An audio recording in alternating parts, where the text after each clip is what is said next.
Bab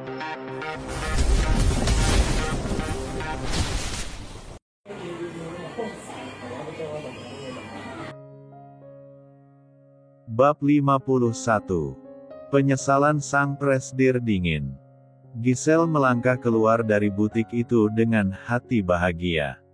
Saat sudah berdiri di luar butik, tanpa sengaja sebuah mobil melaju kencang keluar dari parkiran melindas sebuah botol air mineral hingga membasahi pakaian branded yang dikenakan wanita itu. Sial! Umpat Giselle menatap tajam ke arah mobil yang semakin menghilang dari pandangannya. Sang pengemudi tersenyum menyeringai melihat wajah kesal Giselle dari kaca spion mobil yang baru saja ia beli. Siapa suruh ganggu keluarga Arnold? Gumam pengemudi itu tersenyum puas. Tak beberapa lama pengemudi itu tiba di rumah sakit. Ia melangkah menuju kamar rawat yang sudah disare oleh Karina sebelum kedatangannya. Harusnya ia datang minggu depan. Hanya saja ia harus mempercepat kedatangannya. Karena Karina ingin mempercepat kepulangannya. Tok tok tok. Pemuda itu mengetuk pintu kamar rawat Ocean kecil 3 kali. Hingga pintu dibukakan oleh Josephine yang ada di dalam. Ceklek dek. Josephine terdiam saat melihat seorang pria asing berdiri di depannya. Sementara para bodyguard yang berjaga di sana entah kemana. Sepertinya Anda mengetuk kamar yang salah, Mister. Kata Josephine meneliti wajah pemuda di hadapannya. Pemuda itu terlihat seperti orang Eropa. Tidak ada sedikit pun terlihat wajah Asia di wajah tampannya. Pemuda itu meneliti penampilan Josephine dari ujung kepala hingga ujung kaki. Lalu ia berdehem pelan dan melengos masuk ke kamar rawat Ocean begitu saja melewati Josephine. Oscar langsung melompat kegirangan saat melihat pemuda yang baru saja masuk ke dalam kamar rawat saudaranya. Uncel. Oh my god. Aku tidak menyangka Nono akan mengirim Uncel ke sini. Kata Oscar memeluk tubuh pria itu dengan erat. Pemuda itu adalah Timotius Fernandes. Putra tunggal dari Thomas Fernandes sepupu kandung Gavin Menzies. Ibu Thomas dan ayah Gavin merupakan saudara kandung. Tentu saja anak-anak Karina mengenal pemuda itu. Karena mereka sering latihan bersama saat berada di Pulau Rahasia Gavin. Timotius Fernandes ahli di bidang hacker. Gavin selalu mengandalkan kemampuan yang dimiliki keponakannya untuk mencari semua informasi yang Gavin butuhkan. Oscar banyak belajar ilmu hacker dari pemuda itu. Hingga kemampuan hacker mereka hampir seimbang. Hanya saja kemampuan Oscar masih harus diasah lagi. Lagian Oscar masih muda. Oscar masih memiliki banyak waktu untuk mempelajari banyak hal. Jika kemampuan anak kedua Karina diasah dengan baik, kemungkinan besar di masa depan, Oscar akan menjadi orang yang paling ditakuti oleh mafia bawah tanah. Ibu Timotius sudah meninggal saat pemuda itu masih dalam kandungan. Semua itu bermula dari pengkhianat yang dilakukan oleh anak buah Gavin di masa lalu. Ibunya harus mati dengan mengenaskan tertembak saat sedang hamil tua. Syukur Timotius masih bisa diselamatkan dengan cara operasi. Timotius dibesarkan oleh ayahnya seorang diri. Ayahnya juga tidak berminat menikah lagi setelah kematian ibunya. Karena traumatis masa lalu membuatnya enggan memiliki pendamping. Lagian perasaan cintanya kepada ibu Timotius sangatlah besar. Mereka sudah bersahabat sejak duduk di bangku SD hingga benih-benih cinta tumbuh sampai mereka dewasa dan akhirnya mereka memutuskan menikah. Josephine menghela napas saat melihat keponakannya mengenali pemuda yang baru saja berkunjung. Ia pikir pria itu hanyalah orang asing yang salah mengetuk kamar. Tak beberapa lama setelah kedatangan Timotius, Karina melangkah masuk ke dalam kamar rawat putranya dengan wajah kesal. "Mengapa kau tidak membalas perbuatan wanita itu?" tanya Timotius saat melihat Karina masuk ke dalam kamar rawat Ocean kecil dengan wajah kesal. Karina langsung mengalihkan pandangannya ke arah asal suara. Ia terkejut melihat Timotius sudah ada di kamar putranya. "Aku tidak menyangka Padre akan mengirimmu ke sini," kata Karina menghiraukan pertanyaan sepupunya. Ia tidak mau membahas topik mengenai kejadian di butik tadi. Karena hatinya masih kesal dengan kejadian barusan. Timotius menghela napas berat saat mendengar perkataan Karina. "Apa kau tidak senang melihat kedatanganku?" tanya Timotius mengendong keponakannya. Oscar juga mau-mau saja bermanja-manja di dalam pelukan pemuda itu. Karena mereka memiliki sifat yang cukup mirip. "Aku senang Padre mengutusmu ke Indonesia. Karena aku juga ingin kembali secepatnya ke Italia. Hanya kau satu-satunya yang dapat dipercaya mengawasi proyek besar ini," kata Karina dengan wajah serius. "Sebaiknya kita membicarakannya nanti saja. Aku mau mengganti pakaian nikah terlebih dahulu," lanjut Karina melangkah menuju kamar yang ditempati kedua anaknya. Karina langsung memakaikan pakaian kasual ke tubuh putrinya. "Siapa yang datang berkunjung Madre?" tanya Nika penasaran. "Uncel Timotius," jawab Karina sembari memakaikan celana dalam ke tubuh putrinya. "Apa Uncel datang sendirian?" tanya Nika lagi sedikit penasaran. "Ya. Uncel akan menggantikan Madre mengawasi proyek Nono. Kita akan kembali secepatnya ke Italia," jawab Karina membuat Nika cemberut. "Madre, apakah kita bisa menunda kepulangan kita? Uncel baik belum kembali membawa oleh-oleh untuk Nika. Nika juga belum berpamitan dengannya." Lirih Nika dengan wajah memelas. "Sayang, kita tidak bisa menunda keberangkatan kita. Karena Nono sudah mengirim jet pribadi Arnold ke Indonesia. Kita di sini hingga punggung saudaramu sembuh." Karina meletakkan pakaian basah putrinya di keranjang laundry yang tersedia di kamar. "Apa kamu tidak mau menyapa, Uncel Timotius?" tanya Karina saat melihat wajah cemberut putrinya. Madre memiliki pekerjaan yang tidak bisa Madre tinggalkan di sana. Saat pekerjaan Madre sudah selesai, kita pasti akan kembali lagi ke sini, bujuk Karina membuat Nika tetap diam. Karina menghela napas panjang dan mengendong putrinya melangkah keluar dari kamar. Semua yang ada di antara menatap bingung saat melihat wajah cemberut Nika. Mengapa Princess Uncel cemberut? Apa Princess Nika tidak senang melihat kedatangan Uncel? Goda Timotius menatap wajah cemberut keponakannya dengan wajah memelas. "Uncel," lirih Nika tanpa menatap pria itu. Tatapan matanya masih mengarah ke lantai keramik yang mereka pijak. Timotius kemudian menurunkan Oscar dari gendongannya dan mengulurkan tangannya menggendong tubuh kurus Nika. Timotius menepuk-nepuk lembut punggung kurus keponakannya agar anak itu merasa lebih tenang. "Kenapa? Tanya Timotius dengan lembut. Namun, Nika tetap bungkam tidak mau mengutarakan perasaannya. Biasanya ketiga keponakannya tidak akan sungkan menceritakan isi hati mereka kepada Timotius Fernandes. Keberadaan pemuda itu terkadang membantu anak-anak Karina mendapatkan kasih sayang dari seorang ayah yang tidak pernah hadir di dalam hidup mereka. "Baiklah.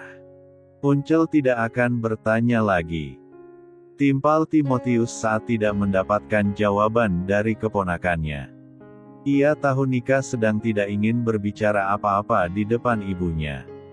Karena penolakan Karina membuatnya sedih. Ceklek. Dua orang pria masuk ke dalam kamar rawat Ocean kecil tanpa mengetuk pintu terlebih dahulu. Mereka terdiam beberapa menit saat melihat keberadaan Timotius. Timotius masih asik menenangkan perasaan keponakannya tanpa peduli dengan kedatangan kedua pria itu. Kedekatan mereka tentu saja membuat kedua orang yang berdiri di depan pintu kamar rawat Ocean kecil menjadi salah paham. Bab 52. Nika menenggelamkan wajahnya di dalam dada bidang Timotius saat melihat kedatangan ayahnya. Ia mulai mengurangi kedekatannya dengan Ocean agar nanti tidak susah membuatnya melepaskannya. Entah mengapa sejak dicap sebagai anak haram oleh penculik waktu itu, Nika merasa tidak asing dengan perasaannya saat dekat dengan Ocean.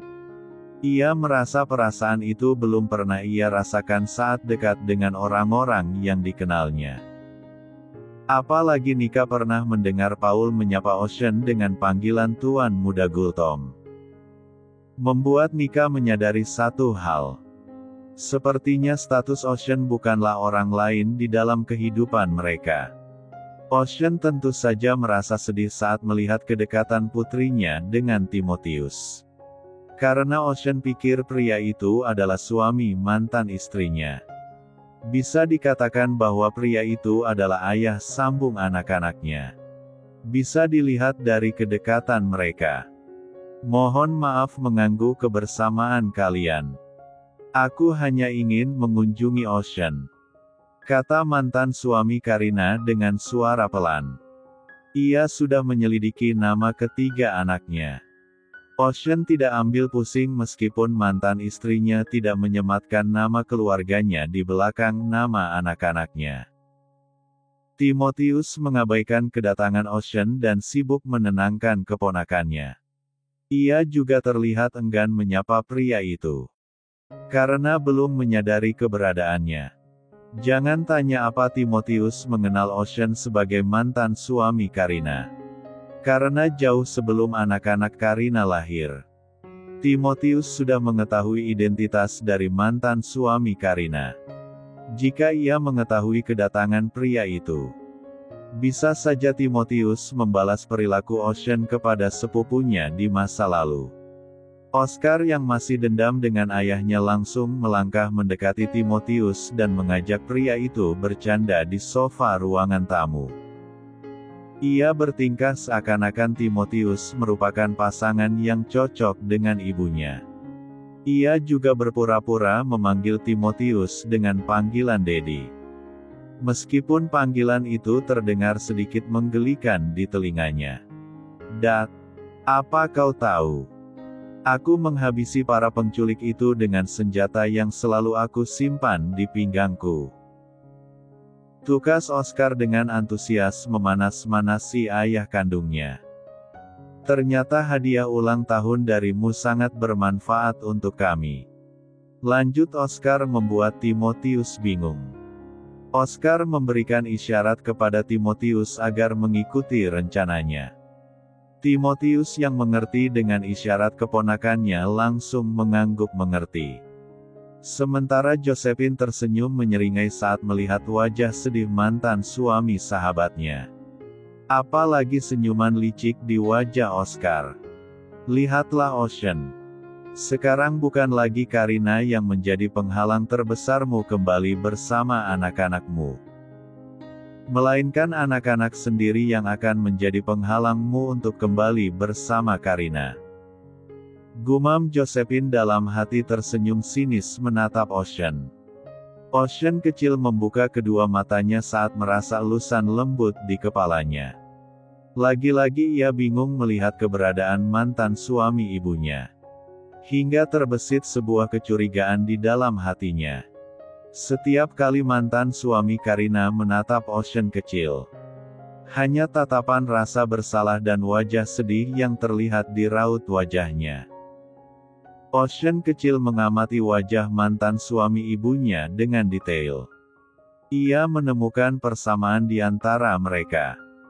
Hingga kecurigaannya semakin menjadi-jadi. Mantan suami Karina hanya mengelus kepala putranya dengan tatapan sendu tanpa mengucapkan sepatah kata pun. Ia ingin mencurahkan semua isi hatinya di depan putranya.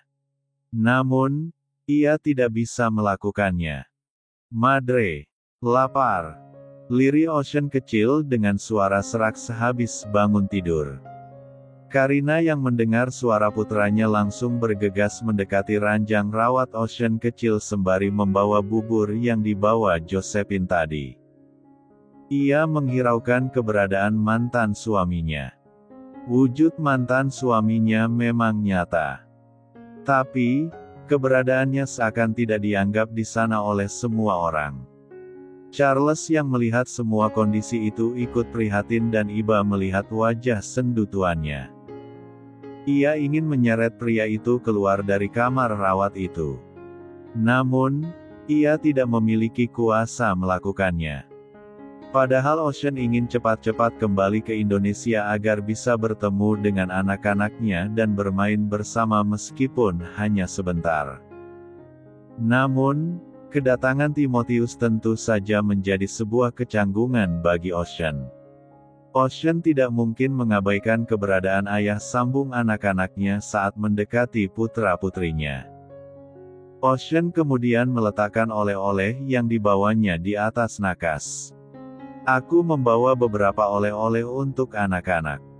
Aku tidak tahu benda apa yang mereka sukai.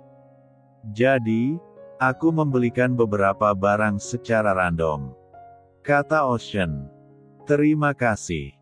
Kata Karina tanpa menatap lawan bicaranya. Ia sibuk menyuapi putra pertamanya. Kalau begitu aku pamit. Lanjut Ocean melangkah keluar dari kamar rawat Ocean kecil dengan perasaan sedih. Charles mengikuti langkah tuannya dari belakang. Yakin setelah ini Ocean akan melampiaskan kesedihannya dengan menyiksa dirinya sendiri. Di kamar rawat Ocean kecil, Oscar tersenyum puas melihat kepergian Ocean. Tidak akan semudah itu membiarkan Ocean mendapat hatinya dan kedua kembarannya. Mengapa kau tersenyum licik begitu? Tanya Timotius menatap aneh raut wajah keponakannya. Bukankah sangat menyenangkan menepuk lalat yang sangat mengganggu? Kata Oscar dengan jawaban yang membuat Timotius semakin bingung. Sementara Josephine tidak bisa lagi menahan tawanya saat mendengar perkataan Oscar. Ia tiba-tiba tertawa terbahak-bahak hingga membuat perutnya sakit. Bab 53. Seorang wanita paruh bayar melangkah tergesa-gesa memasuki kawasan rumah sakit. Ia tidak peduli dengan penampilannya yang sudah berantakan. Karena yang menjadi fokus utamanya sekarang adalah memastikan keadaan sahabatnya. Saat membuka pintu kamar rawat sahabatnya, ia terkejut melihat pria yang selama ini berusaha wanita itu hindari. Long time no see, darling.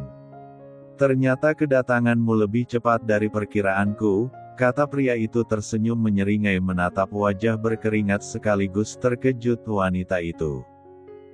Wajah berkeringatmu membuat penampilanmu terlihat masih seksi seperti dulu. Meskipun usiamu sudah tidak lagi muda, lanjut Gavin meniup muncung pistol yang ada di tangannya sembari menatap lawan bicaranya. Cik cik cik. Ternyata kau masih hidup, Gavin. Kupikir kau sudah mati menjadi abu. Ingat istrimu masih menunggumu pulang ke rumah dan memuaskannya. Ketus wanita itu melangkah masuk ke dalam kamar rawat sahabatnya tanpa rasa takut sedikitpun dengan sebuah pistol yang ada di genggam Gavin. Wanita itu bernapas lega saat melihat alat-alat medis yang membantu pengobatan sahabatnya masih lengkap. Ia pikir Gavin akan menyakiti sahabatnya. Gavin mendengus dingin mendengar perkataan mantan istrinya. Jika dipikir-pikir seingat Gavin mereka belum bercerai setelah mereka menikah beberapa puluh tahun lalu. Wanita itu kemudian menatap Gavin dengan tatapan membunuh sekaligus benci. Ia benar-benar benci dengan pria yang ada di hadapannya ini. Setelah 35 tahun tidak bertemu, pria itu terlihat masih sama seperti dulu. Bersikap sesuka hatinya dan semaunya. Apa aku harus memanggilmu Rosalinda atau Rosalina? Kira-kira nama yang mana yang akan kau pakai saat bertemu denganku? Tanya Gavin membuat wanita itu terdiam beberapa detik. Apa kau sudah mengetahuinya? Tanya wanita itu penasaran. Gavin ikut penasaran saat melihat wajah penasaran wanita itu. Bukankah wanita itu harusnya terkejut mendengar perkataannya? Mengapa kau terlihat penasaran dengan perkataanku? Bukan malah terkejut, ujar Gavin meneliti raut wajah wanita itu. Oh, ternyata kau belum mengetahui semuanya dengan detail. Kata wanita itu tersenyum sinis menatap wajah mengeras Gavin. Berlututlah dan meminta maaf padaku. Ketus Gavin mengarahkan muncung senjata api miliknya tepat di tengah dahi mantan istrinya. Ya, wanita itu merupakan mantan istri Gavin. Wanita pertama yang dulu menjadi istrinya. Namanya adalah Rosalinda. Hanya nama itu yang terkenang dalam ingatannya. Tanpa tahu sebenarnya siapa wanita itu.